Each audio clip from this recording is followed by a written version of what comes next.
Hi, this is Randy of Randy's Roost and the ByAnnie Bag Makers group on Facebook.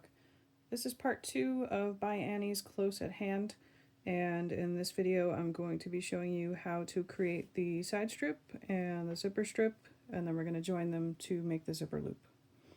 So for this part you'll need your center side strip stabilizer, that's the soft and stable.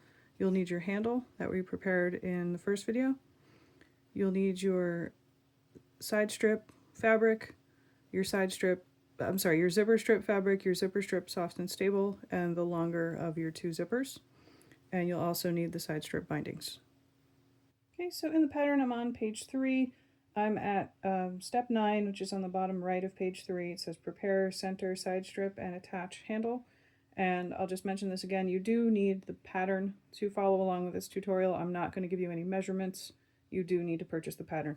It's out of print, but you can still find it at a lot of quilt shops, either in their store or on their website.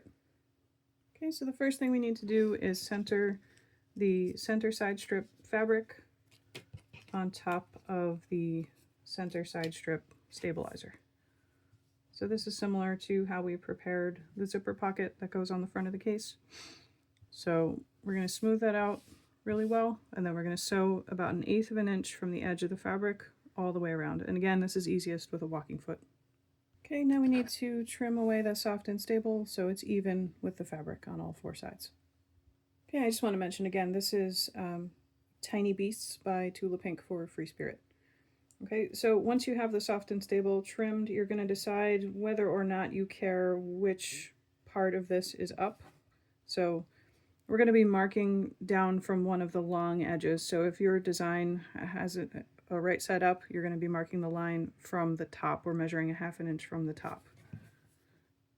And you want to use some sort of marking tool that is easily removable. So I prefer the Sew Line Air Erase pen. I have found that this doesn't leave any ghost lines. My one and only complaint about it is that sometimes the line erases itself before I want it to. So if I'm doing something where I need that line to stay there a little bit longer, I will use a different marking tool. Okay, so we have our mark toward the top of this piece, and now we need to attach our handle. So on your handle, you have one edge of it that looks nice and smooth, and one edge where you can see where you brought the 2 folds of the fabric together. So this side where you can see those folds is technically the bottom of the handle. In my opinion, it doesn't really matter which way that faces. Technically, you should have the smooth side closer to that line that you marked. But if it matters to your fabric design and you want to turn it some other way, that's perfectly fine. I won't tell anybody. So we're going to take this handle and we're going to align that top edge of it with the line that we marked. And we're going to align this short raw edge with the short raw edge of the center side strip.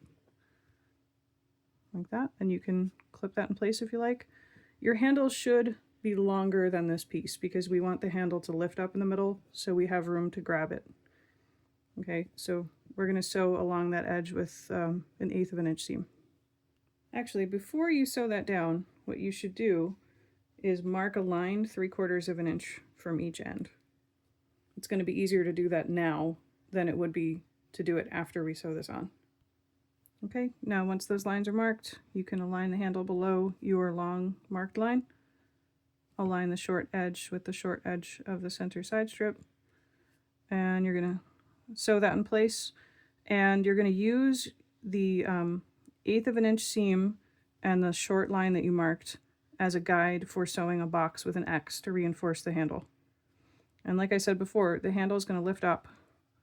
So after you sew this side, you're going to align this short end with the handle with the other short end of the center side strip and sew a box with an X on this end as well.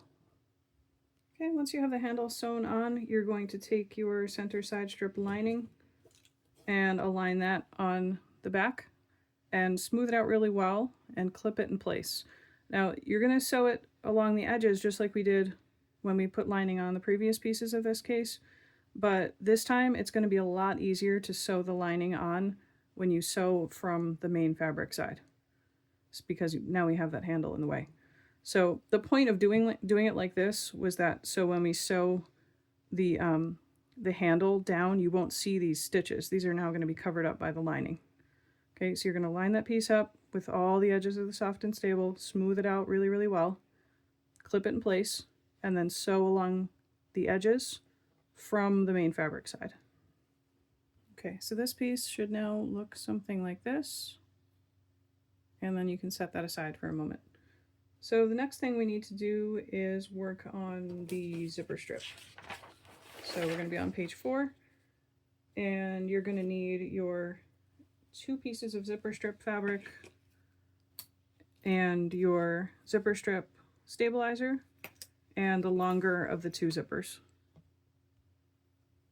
Okay, so just like we did before, we're going to start off by centering the main fabric on the soft and stable. Smooth it out really well. You can hit it with your iron a little bit if that helps it behave. And then we're going to sew all around the main fabric about 1/8 of an inch from the edge. And use your walking foot. Okay, once that's sewn on, we need to trim away the soft and stable so it's even with the fabric on all 4 sides. Okay, once the soft and stable is trimmed, we're going to attach the zipper. The way this zipper is attached is a little bit different from how it's done on most ByAnnie projects.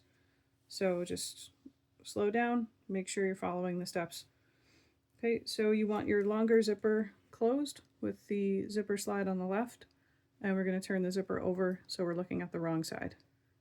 Okay, now we're going to align this edge of the zipper tape with the top edge of the soft and stable fabric piece.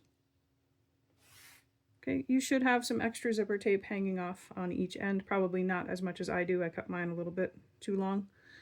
And we're going to align the zipper tape with the top edge of the fabric. Usually we'd have it hanging over a little bit, but not this time. We're doing it a little bit different this time.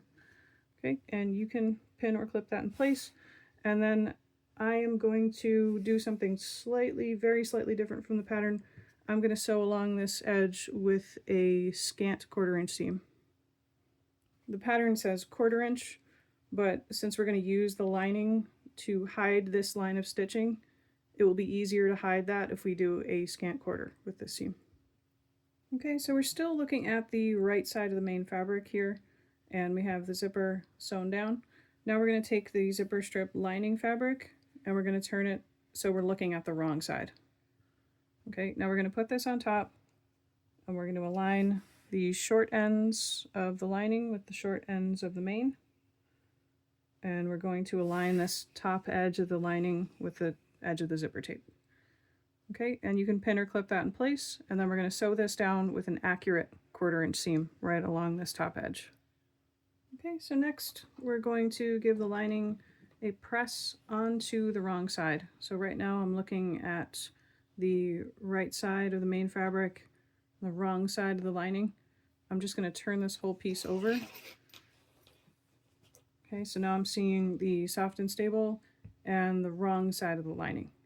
So what I'm going to do now is take that long edge of the lining and match it up with this bottom edge of the soft and stable.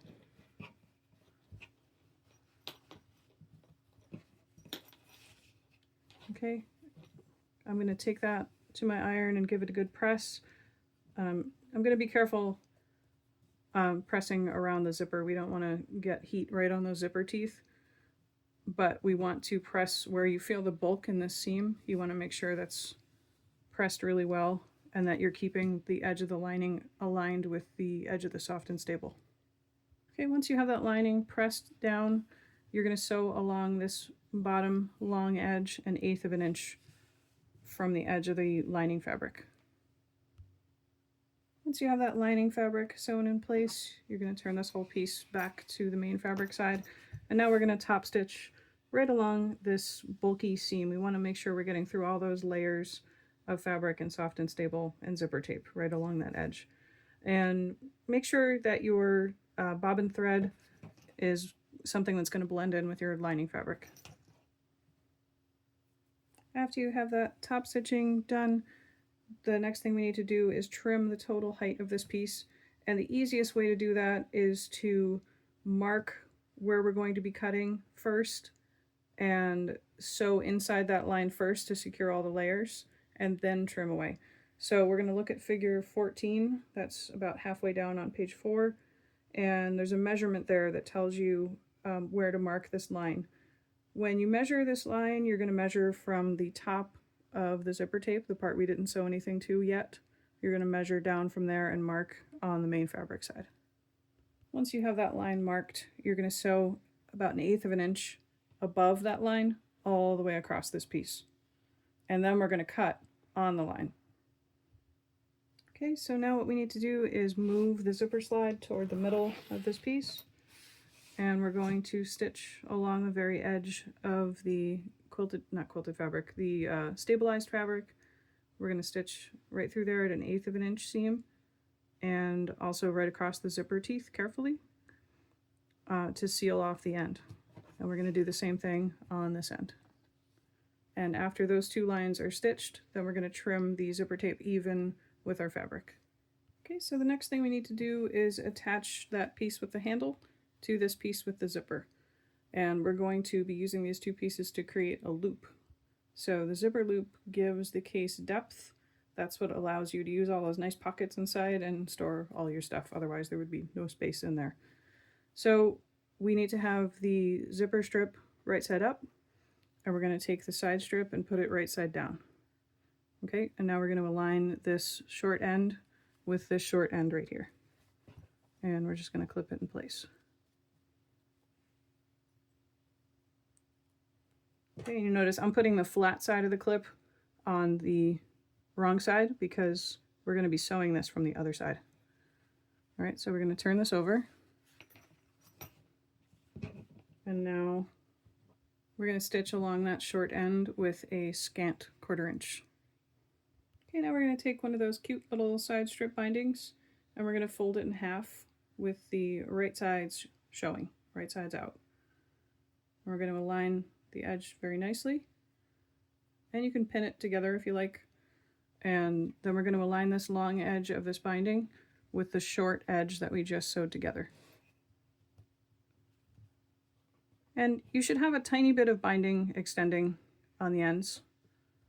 And then we're going to sew this down with an accurate 1/4 inch seam. Okay, now we're going to bring that side strip, the handle piece, out from underneath there, like this.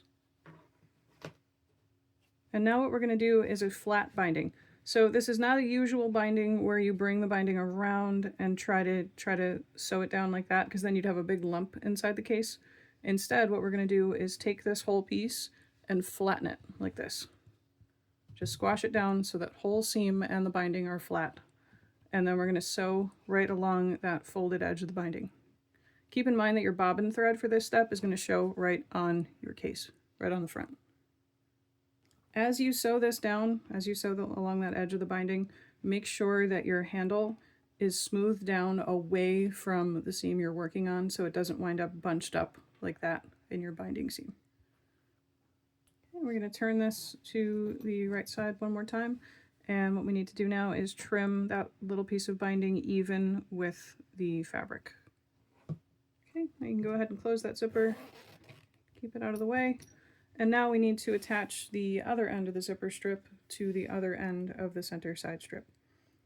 Okay, so we're going to bring that short end of the zipper over to here and align those two edges just like we did before. And we're going to sew that together with a scant 1/4 inch. Okay, now we're going to bind this end just like we did the other end. So take your other side strip binding and fold it in half with the right side out and pin it together if you like. Align that long edge with this short edge and sew right along there with an accurate 1/4 inch seam. Okay, now we're going to grab the other section of the loop and bring it out here. And now, just like we did before, we're going to flatten this seam and the binding down against the lining fabric and sew right along that folded edge of the binding. Again, you want to fold the smooth the handle out of your way to make sure it's not getting bunched up under this line of sewing. Okay, just like before, you need to trim those two little tiny pieces of binding that are peeking out. Just trim them even with the rest of the loop.